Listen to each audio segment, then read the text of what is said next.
सुधा, हे सुधा, ऐकत नाही काय वैरी काय सुधे? काय झालं? सुधा कुठे आहे? अहो काय झालं ते तर सांगा. तिला अगोदर बोलव, मला तिच्या बरोबर बोलायचंय. सुधा बाहेर ये.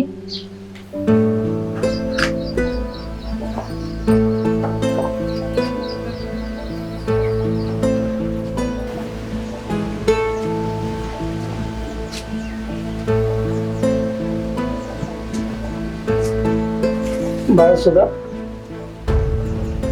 लई वाईट वागले ना मी तुझीच. अरे हा बाप म्हणायच्या लायकीचा सुद्धा नाही सुद्धा. एखाद्या सावत्र पोरीसारखं तुला वागवलं ना मी. हा समाज, ही माणसं काय म्हणतील याचाच विचार करत राहिले ना. पण माझे लेकरू बायको माझ्याबद्दल काय अपेक्षा असतील याचा कधी विचार पण नाही केला मी. सुद्धा चुकलं माझ, माफ कर मला. आबा तुम्हाला तुमची चूक कळली ना, बस झालं. आणि असं परत कधी वागू नका. आणि माफी माझी नाही, आईची मागा. तिने लय सहन केलंय हो. माझ चुकलं माझ, नाही हो, माफ. तुम्हाला माफी मागायची काय बी गरज नाही. फक्त आम्हा दोघींना जीव लावा, आम्हाला दुसरं काय बी नग. आणि कौतुक करायचंय ना तो सुद्धाच करा. अहो आज पातूर आपल्याकडे तिने कशाचाच हट्ट केला नाही. तर आजकालच्या पोरी अहो स्वतःच्या तालावर नाचवतात आई बापांना. आईने त्यांचं ऐकलं नाही तर घर सोडून जाण्याची धमकी देतात, नाहीतर पळून जातात. तसं काही न करता या माझ्या लेकरानं गुमान खाली मान घालून मी ज्या मुलाशी लग्न लावून दिलं ना त्याच्याशीच लग्न केलं. तर माझ्या लेकराच्या चेहऱ्यावर मी कधी हसू नाही पाहिलं. मालती याला जबाबदारी मी. चुकलं माझ. आणि आबा ज्या दिवशी त्या माणसानं आम्हाला पाहिलं ना त्याच दिवशी मी किसन बद्दल तुम्हाला सांगणार होते. पण माझ्या आधी त्या माणसाने येऊन तुमचं कान भरलं. हो किसननी मिठी सोडा, हातात हात घेण्याशिवाय दुसरा कसला स्पर्श पण केला नाही मला. आणि आई आबा किसन काय म्हणायचा, आधी आई ना आबाला जीव लाव, त्यांच्यावर प्रेम कर, नंतर माझ्यावर. सुद्धा तुमचं शुद्ध प्रेम आम्हाला कळलंच नाही ग. लोकांच्या खोट्या नाट्याच्या सांगण्यावरून आम्ही तुझं काय न ऐकता तुझं लग्न लावून दिलं. मला माफ कर ग.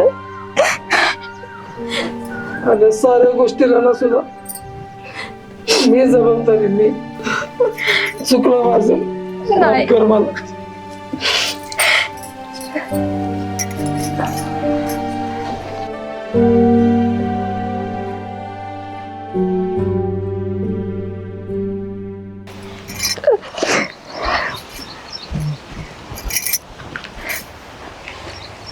तुषार भाऊजी तुम्ही इकडं काय झालंय? तुम्ही एवढे शांत काय आहेत? काय झालंय? ताई चिक खडायचं होतं, नेमकं तेच घडलंय. आणि अजून बरंच काही झालंय. काय झालंय?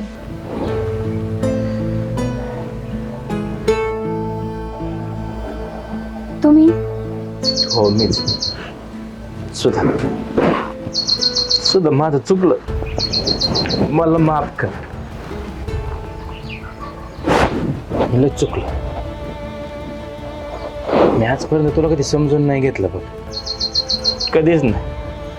पण तू मला प्रत्येक गोष्टी समजून घेतलं. लग्नाच्या काही दिवसानंतर मी तुझ्यासोबत तिरस्काराने वागू लागलो. तुझ्यासोबत हे नाही ते केलं, तुला खालून पडून बोलू लागलो. त्यापासून काय गोष्टी लपवल्या ग मी. पण तुला खरंच सांगू, तुझ्या दिवशी लग्न करून माझ्या घरात आले ना, त्या दिवसापासून माझ्या आयुष्यात लय आनंद आला बघ, लय. पण ज्या दिवशी तू घरातून निघून गेले ना, त्या दिवसापासून माझ्या घरातून लक्ष्मी निघून गेले ग. मी आता इथं तुला जास्त काही सांगू शकत नाही. तू घरी चल, तुला शब्दाने शब्द सांगतो बघ, पण मला माफ कर सुद्धा. जावाई, तुमच्यात काय झालंय मला माहित नाही, पण नवरा बायको म्हणलं ना, हे असं होतच असतं. घाबरू नका. माझी मुलगी तुम्हाला कधीच सोडून जाणार नाही. माझी मुलगी कधीच चुकीचं पाऊल उचलणार नाही आणि कधी चुकीचं वागणार पण नाही. वागायचीच असते ना तर कधीच वागली असते. मग काय? अगं ताई, तू नव्हतीस ना, तर काल हा जीव द्यायला निघला होता. काय?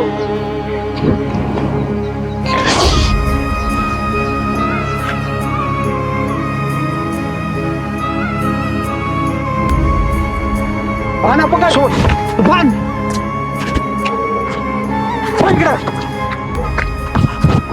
चल बस इथं. चालला जीव द्यायला. वा रे वा. अरे तुला काय अक्कल बिक्कल आहे का नाही? काय करायला लागलं होतं तिथं? अरे काय करू जाऊ, काय आयुष्य बरबाद झालं, काय आयुष्य बरबाद झालं. सगळ्यांनी फसवलं मला, सगळ्यांनी फसवलं. तुला कोणी नाही फसवलं, तू स्वतः जाऊन फसलास त्या बाईच्या नादाला लागून. जेव्हापासून तू त्या बाईच्या नादाला लागला होतास ना, तेव्हाच सगळं बरबाद झालं होतं तुझं. अरे तुला किती वेळा सांगायचा प्रयत्न केला. अरे तुला त्या वहिनीच्या प्रेमापेक्षा त्या बाईची वासना जवळची वाटली रे. अरे ताईच्या तोंडाकडे तरी बघायचं का नुसतं मोहिनी मोहिनी मोहिनी. त्या मोहिनीशिवाय दुसरं दिसत काय होतं तुला? अरे ताईचा खूप विश्वास आहे तुझ्यावर, आणि तू असं वागतोय ते तिला कळल्यानंतर तिची काय अवस्था होईल ह्याचा कधी विचार केलास का तू? अरे तू तसा वागलास ना, तशी ताई तुझ्याशी कधीच वागू शकत नाही. काय चूक होती रे त्यांची? तू त्यांना घराबाहेर काढलंस. तुझ्या असल्या पापा पुढे ना त्या वहिनीची तीळ मात्र पण चूक नसेल. अरे म्हणून तर जीव देतोय ना, म्हणून तर जीव देतोय. कोणत्या तोंडाने जाऊ तिच्याकडं, हाताने तिला हाकललं घराच्या बाहेर. या हाताने स्वतःच्या आयुष्याचं वाटोळ केलं, स्वतःची नोकरी गमावली, आता सगळं गेलं. अरे पण वेळ तर नाही ना गेली. आई तिच्याकडे जा, ताईची माफी माग आणि ताईला घरी घेऊन ये. बघ सगळं नीट होईल. गाना तुषार सुद्धा मला समजून घेऊन करा आता. अरे ती सुद्धा आहे, सुभान नाही. बरोबर बोललास तू, पण मित्रा का माझ्या सुख दुःखात सतत धावून येतात. त्या दिवशी तुला साप चावला, त्या बाईच्या नादाला लागलो रे, तुला काही आता पण नाही आलं. मैत्री विसरून गेलो. कसला मित्र आहे, कसलं कसं खरं तुमचं. आज मी जीव द्यायला चाललो, तुम्ही वाचवायला आले.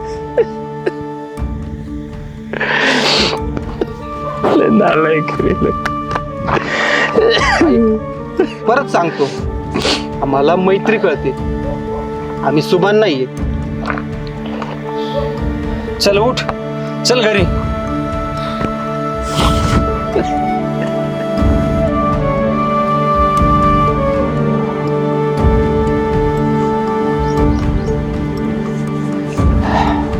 घ्या पण.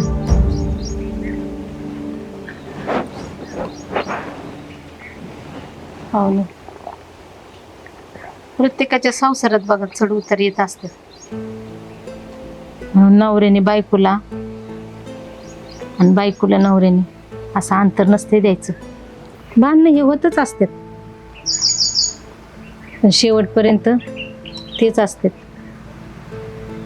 म्हातारपणात नवरा बायकोसाठी आणि बायको नवऱ्यासाठी असते, दुसरं कोणी बी येत नसते बघा. हे अगदी खरं बोललात बघा मामी, खरं तर माझं लय चुकलं बघा. मी सुधाबरोबर लय चुकीचा वागलो. मी त्याच्यामुळं आता तिला न्यायला आलोय. मामा, मी जेवढा सुधाचा गुन्हेगार आहे ना, तेवढाच गुन्हेगार मी तुम्हा दोघांचा पण आहे बघा. एवढे लाडाने वाढवले लेख तुम्ही माझ्याकडे पाठवले, अगदी काळजाचा तुकडा तुमचा. पण तिला कधी प्रेमाने वागवलीच नाही हो मी. पण आता हे चुकणं मला सुधारायचे बघा. तिला आता मला चांगलं जपायचंय. मी तिला लय आनंदात ठेवणार आहे, शब्द आहे माझा. पण माझी एक अट आहे, ती जर तुम्हाला मान्य असेल तरच मी येईन. आता कोणती आठ तुझी? आज आपण सगळे इथं जेवण करून मग आपल्या घरी जायचं. अगं येडा बा, फार घाबरून सोडते बघ तू. चल आज जेवणच जा. चल. चल.